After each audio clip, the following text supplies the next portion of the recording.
Good morning mga kabukid, tayo ay maglo-long ride today. Hindi pa namin alam kung saan kami pupunta, basta pasyal-pasyal kasi naman long weekend. So, let's go.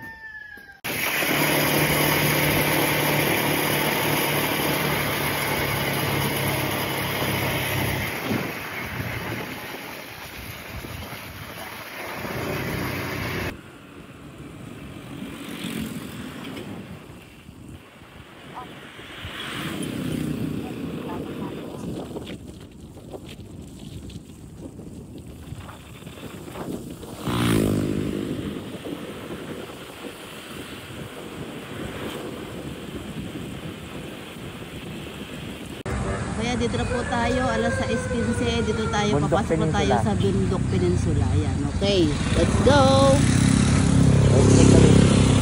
Ba, may pa din yun. Oh, yan, maligayang pagdating. Ang galing na kanila, ano, may screen dito, oh. Biniba na pala din yung kumami. Okay, tara, let's go. Almusal po muna kami dito sa dulo ng Pagbilao bago kami pumasok ng Bundok Peninsula. Andito na kami sa paanan ng Bundok Peninsula. Ayan, kami naglulugaw yan, oh. Yung lugaw dito, kakaiba yung plain talaga, as in lugaw. Oh, yan sasabihin ko lang kung ano-anong mga seasonings, oh. Tapos may isang itlog lang.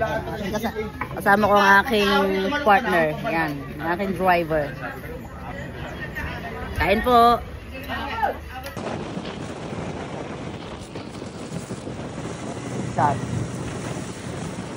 Yung at taga na.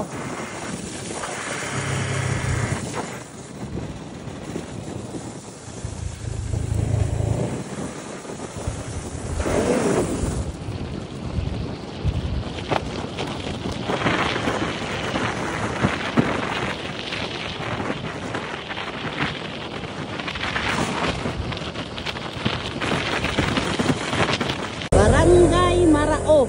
Akala ko'y Marao. Marao. Ano po, sinikatan kami ng araw. Nandito na kami sa Padre Burgos. Ayan, o. Dito may Padre Burgos.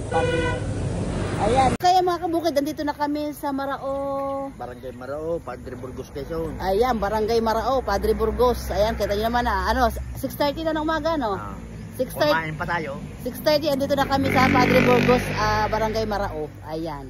Ang ganda ng kanilang, ano, ang ganda ng kanilang seaside. Isusum ko, tingnan nyo ang kanilang seaside dito. Napakaganda. Ayo. Kami, hindi pa namin alam kung saan kami pupunta.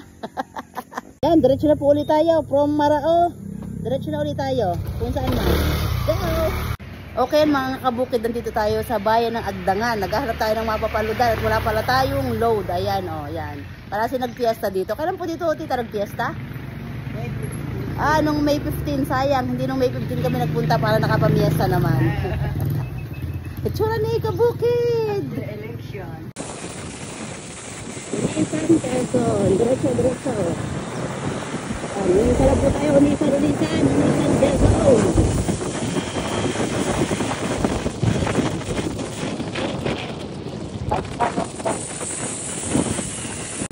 Malatandaing Beach. Kalilayan, Cove.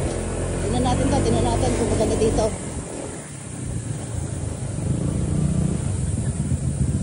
Naghahanap kami ng maganda pero mura. Siyempre. So, hindi kagad na rin. O, tinan mo, ang dami din eh. Ang tawag din eh, Santa Ana. Oh, tanyo.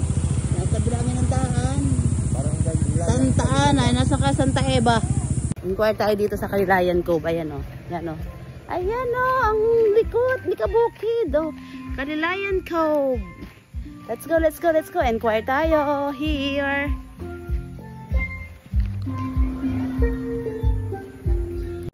Okay, mga kabukid, nag-inquire tayo dito sa Kalilayan Cove. Ayan, oh.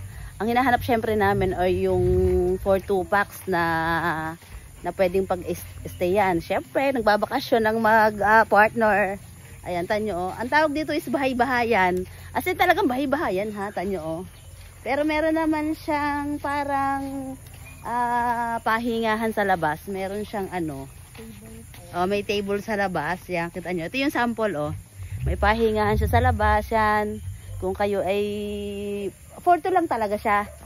So yan, oh. Good 4-2 lang ha, kaya hindi kami nagsama, dalawa lang daw talaga. So dito to sa Kalilayan, yan. So ito yung kanyang pahingahan sa labas. Ito papasukin natin yung bahay-bahayan. Bahay-bahayan na tinatawag. Ayan, ito yung bahay-bahayan. So sige, ating tingnan. So ito na siya, ito yung loob. As in talagang bahay-bahayan siya. Electric fan yan. Electric fan siya yan, oh. As in tunay na bahay-bahayan. Kung natatandaan nyo na magpunta tayo ng Cagbalete, ganito rin halos kalaki lang yung aming inistayan, pero yung style naman niya, iba naman yung pagkakubo. So ganito rin, kubo. So yan, ito daw po ay 4,000 per night. Ayan. Sige, ito na aking boss, mag-decide kung gusto na ba. Hello po, unang kain namin dito sa aming bahay, kubo yan. Dito kami ngayon nakastay sa Kalilayan Cove, dito sa Unisan. Ako natutuwa sa aming plato, oh. Ay pantay, oh, pantay ha, pantayan, oh. Aming ulam, sinigang. Ayan po ang aming bahay. Dito muna kayong papalipas ng weekend. Ayan.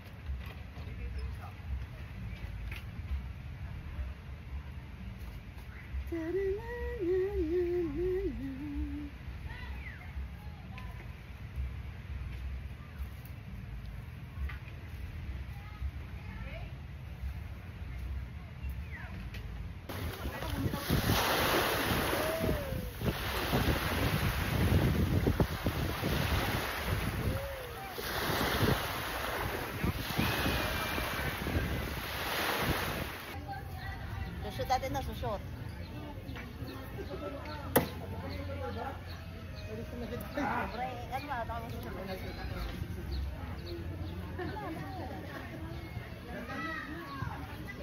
Maglalaro tayo. Pa-shootan.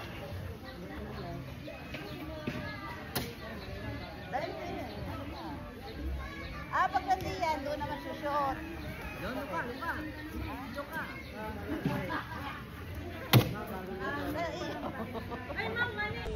Dito muna sa area na to. Sa pool muna tayo, sa pool. Sit. Si Nene, bebe. Asan na ka ni Nene? Kasama natin si Nene. Ayun, may kalaro. Pwede nga pala dito ang bata. Ang lawak ng kanilang playground, oh. Taan nyo, ang lawak ng kanilang playground. Dati, tapos tayo nagbangka. Yung tayo yung nawala yung magliyok-liyok ang tayo nagsiling sa dagat. Kaya sabi ko kung magbababad. Wala, nakakatakot. Pwede ba lagi?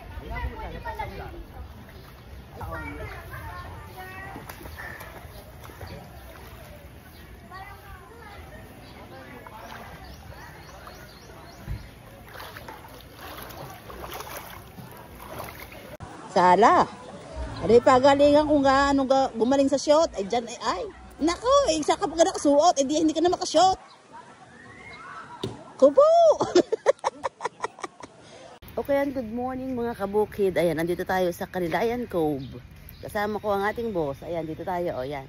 Sa Kalilayan Cove. Dito po kami nagstay ng aming weekend. Ayan, oh, yan. Maganda naman siya, malawak. At saka mababait yung staff. Ano masasabi mo, boss? Ano masasabi mo dito? Okay itong place na to. Pwede kayo pumunta nang walang pagkain. Order lang dito. Ayan, oh, wala kasi kami baong pagkain. So order lang yan. Muli sa Kalilayan Cove. Ayan, oh, ang ganda, oh. Kalilayan Cove at Unisan, Quezon. Ikot-ikot ulit tayo dito. Ikot-ikot tayo ulit. Umaga bago tayo mag-breakfast. Ayan, makita nyo yan, oh. Ito, oh, Kalilayan. Hindi ko siya may close up. Why? Ayan, oh. Pagalingan na to, pagalingan. Bakit makita? Parang dama. Are, ako panalo, oh, yun, oh. Wala pa. Ayan, oh, sige, oh. Ito pa, hulog. Bata lang sa utak.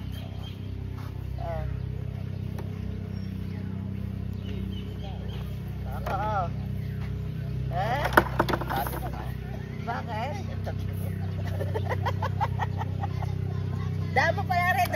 Ayan, good morning. Ayan ang aming breakfast dito, prutas. Pero may parating na ang aming order na breakfast. Yan ang aming pong candidates. Pakita ko lang sa inyo. Ayan, meron kami ditong ang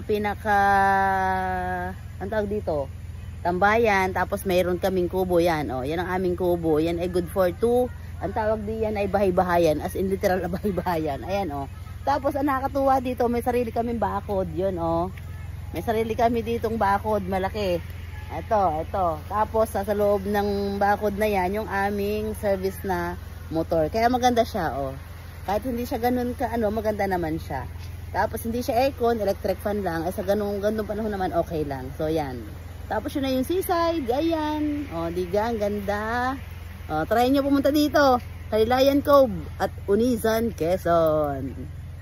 Ayan, breakfast po tayo. Aming breakfast, yan, prutas. At tapos siya, nagpa-deliver kami ng silog, ang akin ay bacon, ang kanya ay chick, yan, tapos meron kaming kape, tapos prutas, eto yan, marami naman kaming prutas, so okay na yan, sa nagbabakasyon, sa biglaang bakasyon, diga, okay na, nakabili pa kami dito ng honey, my love, so sweet, kain po, breakfast, kupaw, hindi makakalayas at naulan.